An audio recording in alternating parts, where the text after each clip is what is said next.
Welcome back to GBTV, y'all. Got another video. This is from ViniTube. This is another top 10 underappreciated anime you need to watch, volume 2. We saw volume 1. I literally have no idea what any of those shows were in volume 1. Hopefully volume 2 I've at least seen some of them. Like ViniTube, you low-key make me feel like a casual. You're introducing anime that I thought I had a big library of anime I've seen. Now I'm coming to find out niggas got people seen some stuff that I've never even heard of before. I remember watching a video from the anime man, and like he went through like a list of anime, like top 10 anime he liked. Anime man's like that backpacker type of anime watcher, bro. Like he doesn't really watch the mainstream stuff. Like he finds stuff that like big avid anime watchers watch. Like this shows he's watching, I'm like, yo, my nigga, I've never heard of these before in my life. And I'm thinking, like, damn, I'm a casual. It hurts. It hurts to be a casual now. Like I low-key am a casual now. But without further ado, let's just get on this video. Maybe I'll be able to recognize something here. Hopefully. But without further ado, let's get on with the video, y'all. Let's go. I made a video about some unappreciated anime that people overlooked in their heyday. Well, what do you know, with the amount of anime coming out every season, before this one at least, you can't avoid the sad fact that eventually something is going to get overshadowed by 4 or 5 hard hitters in its season. Therefore, we'll go once again back to the topic of underrated anime, and for this video, I'll be taking you through a tour of 10 more anime that I think deserve more love. Alright, Sirius the Jagger. I've seen this. Alright, we got one.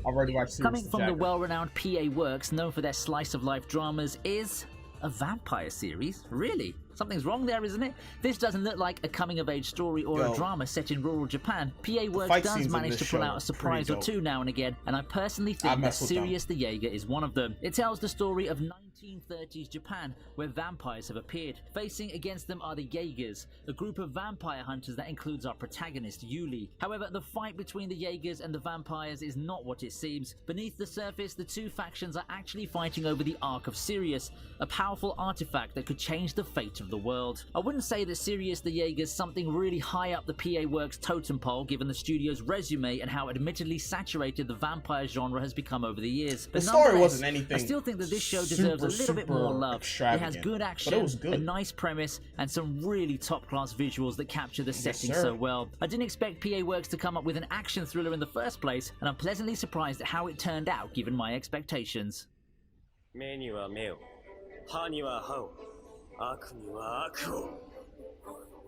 Now, I like to call the 2000s all the way to the early 2010s as the era of the battle shonen as far as mainstream anime goes. Superpowered teens galore, and they come in all sorts of flavors back in that time. It's kind of like isekai in the modern era, and it's kind of hard to stand out actually, and such is the unfortunate fate of Codebreaker. Bro,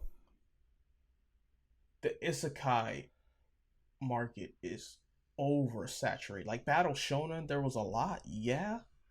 But I don't even think it was to this degree, man. Isekais are just everywhere, bro. It's so much isekai out there, man. Like you just get sick of it. And I know a lot of people are just so sick and tired of watching isekais or seeing shows become like isekai series getting animated when there are other shows that are much more original getting animated.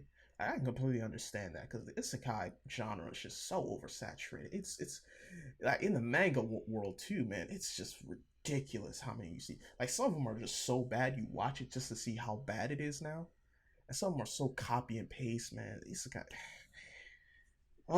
We're waiting for the next genre basically to get oversaturated. That's really how it is now. It's basically what genre is going to be oversaturated. That's really it. I don't know what's going to be next. Who knows?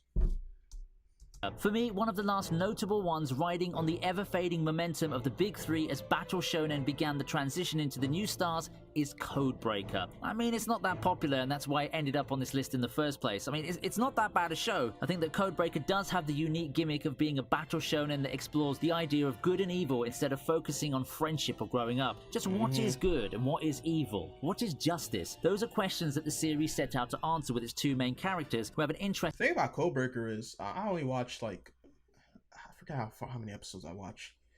Like Codebreaker was way more mature And I think that's one of the reasons why it wasn't as popular back then when it came out as the other battle shonen.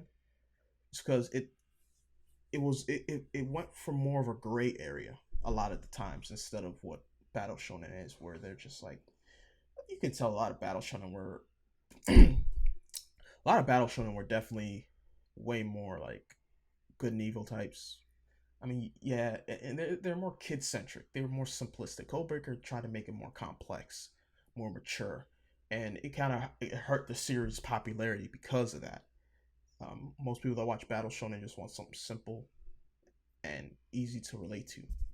That's what I believe. Interesting dynamic of their own. It may be a far cry from being anime of the year in 2012, but I think that Codebreaker is overall actually a decent watch if you're up for some darker battle shonen and have a bit of time to spare. It certainly deserved a bit more popularity than it did get back then. Bro. Inuyasha was underappreciated? Now here's another anime that didn't air too far back. Inuyashiki tells the story of Ichiro, an almost retired family man going through typical old man problems. His body's giving out, he has cancer, and his family apparently hates him, so he naturally finds solace in his dog like any near retiree would. However, in one emotional trip with his dog, he gets caught in an explosion, and lo and behold, he gets reborn as a cyborg. Being the good-natured man that he is, he decides to use his newfound powers to help other people. Yeah. Unfortunately, he's not alone in being affected by the explosion. The teenage Shishigami also gains powers, but he's not using them for good. Thus begins a battle between generations and ideals for the fate of Japan. I'd say that Mappa did one amazing job at adapting this manga. The visuals look amazing, and add to that spectacle a superpowered cyborg grandpa fighting to save Japan. Good. I was hooked from the get-go in this story that goes beyond the standard good versus evil fare, and was quite surprised that the series wasn't as popular as I expected it to be. I guess it just had to do with how wild the premise sounds.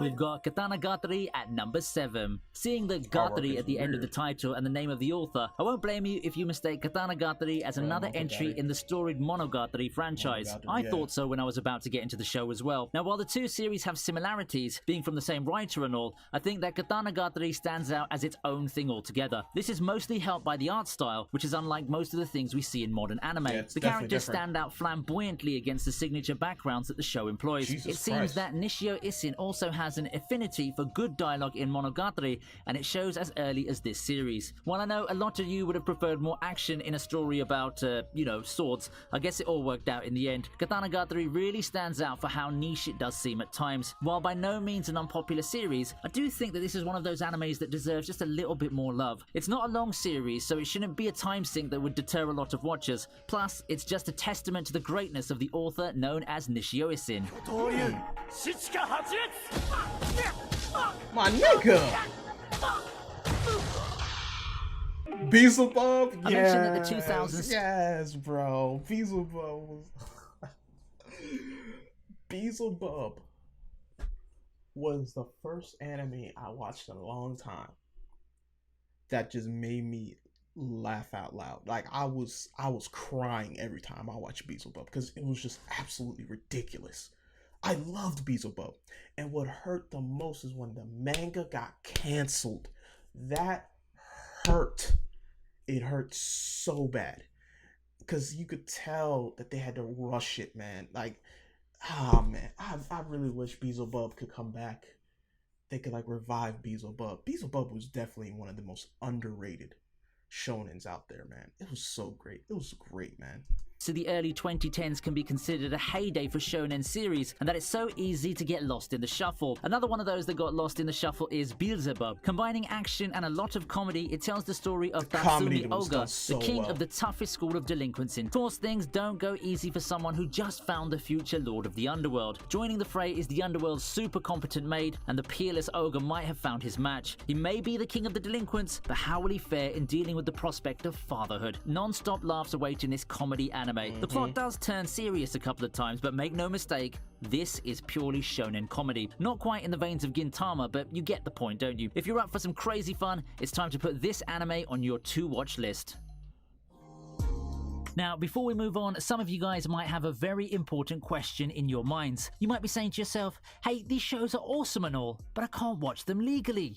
Crunchyroll and Netflix in my region just don't have these shows. Well then, let me introduce you to the sponsors of this video, ExpressVPN. All you need to do is open the app, choose a country, and connect to your server of choice. Say goodbye to all those blocked websites and region locks in a simple click. It has by far the smoothest and fastest speeds in any VPN service I've used before. It sounds awesome, right? Here, let me help you out by giving you 3 months free, and all you have to do is click the link below, or just go to expressvpn.com/ViniTube. So, what are you waiting for? Bypass all those pesky region locks and even browse sites not available in your region with the ever-trusty ExpressVPN now.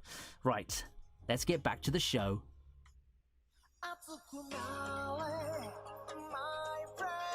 Grand Blue's underappreciated? Not to be confused with Cygame's money-making machine, Grand Blue's, a comedy series starring Iori Kitahara and his new life after moving into the coastal town of Izu. Living in Grand Blue, his uncle's diving shop. Grand Blue is one of the most well, I don't know about the anime. Alright. The manga? The Grand Blue manga? It's one of the most popular series out there. I felt like the anime was popular too. I haven't watched the anime. Like if you go on like Reddit threads or any forum post stuff, when a new Grand Blue chapter, before it got licensed, of course, when a Grand Blue chapter was dropped, like everybody was reading it because Grand Blue is hilarious. I feel like Grand Blue. I haven't watched Gintama fully. I'm guessing Gintama is probably the funniest one, because if y'all have check out my Gintama, every Gintama episode in 1 second video, just to see how that show's definitely ridiculous. But like after Beelzebub, Grand Blue was the one where I was just like, I was dying laughing. I'm like, yo, this series is ridiculous.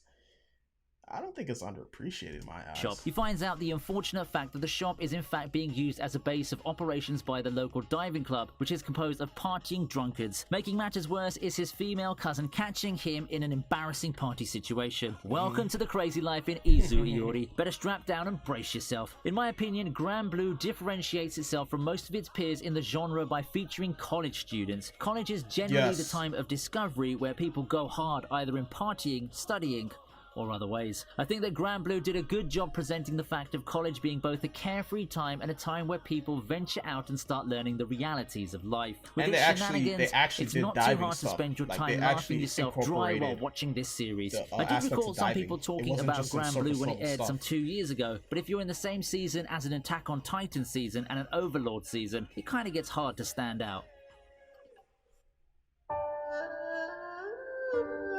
Shining bright at number 4 is Land of the Lustrous. We've seen ships, airplanes, and whatnot get turned into girls. How about gems? Introducing you to the brilliant 27 series Land of the Lustrous. Land of the Lustrous is set in a world inhabited by gems. The gems must fight for survival against Lunarians, beings who attack them in order to turn them into decorations. Voss, our protagonist, aims to aid in the battle against the Lunarians. However, being the fragile gem that she is, she gets assigned to compile the world's history instead, a far duller task than what she dreamt of. This series managed to fly under the radar despite the interesting premise. Perhaps it was maybe a lack of hype. Perhaps it was because 2017 had a lot of good anime, or maybe because it was a CGI anime. Look, I know how people feel about CGI anime, but I really truly feel this anime showed us that CGI anime can actually look really amazing if it's done right. If you've seen Beastars, which was made by the same studio, by the way, you know exactly what I'm talking about. Whatever the reason, Land of the Lustrous deserves a lot more love for being an enjoyable show about change and self-discovery.